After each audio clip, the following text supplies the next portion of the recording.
Hi.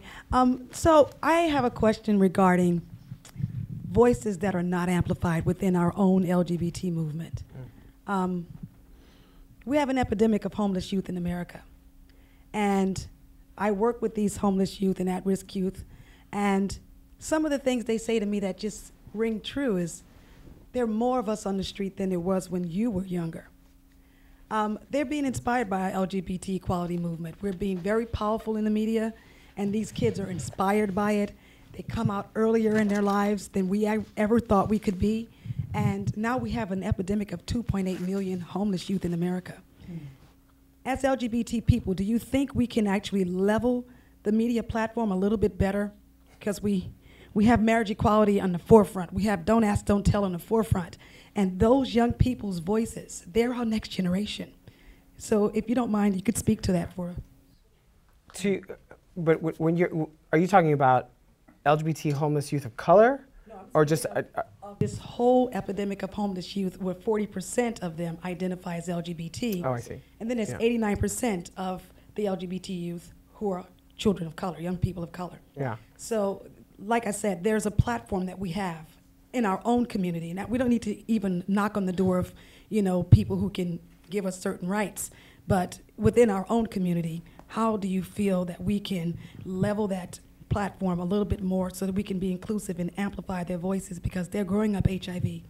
And I feel like there's something more we can do as a community to really give their voices more to be heard.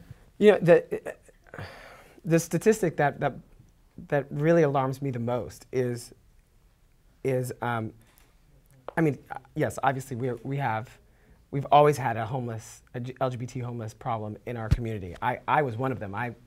I lived on the street, and when I was kicked out of my house, and there were a lot of them, and we were back in LA, and you knew where the gay kids were, and you knew what street they were on, and where you went to go feel safe, and there were a lot of us, and most of them were Black and Latino, and a lot of them aren't here today, the ones that I remember from back in the day. And a lot of that is they don't see themselves as part of our community. Forget about the larger community. Forget about just the United States. We don't even see gay and lesbian, Latino and African American characters in the media. I can't even, there was the kid on Degrassi, and that was in Canada. And, there was a kid, was it 90210? There was an African American gay kid. And then there was one kid, like the year after I did My So-Called Life. That was it. That's all I can think of. And then there was Noah's Ark, which was this series which, love it or hate it, it was a series about Black and Latino men loving each other. And when I tell you that it was transformational for people who watched it, I mean, we thought we were just having fun.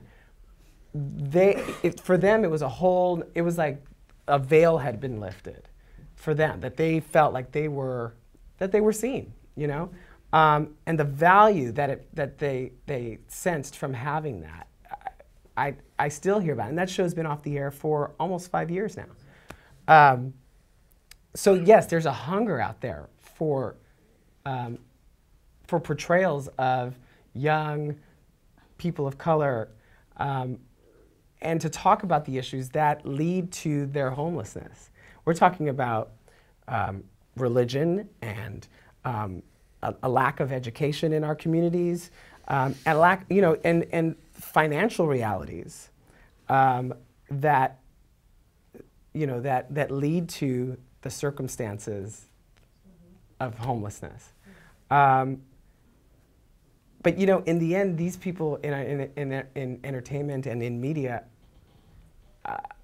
they want to make something that's entertaining and that reaches a larger audience. And until we convince them with our pockets that we're worthy of their concern,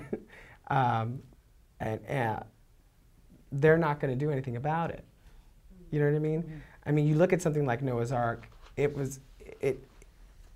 think once it started to cost more than, I think, $3 million to make, they axed it because it became too expensive. We weren't worth that much.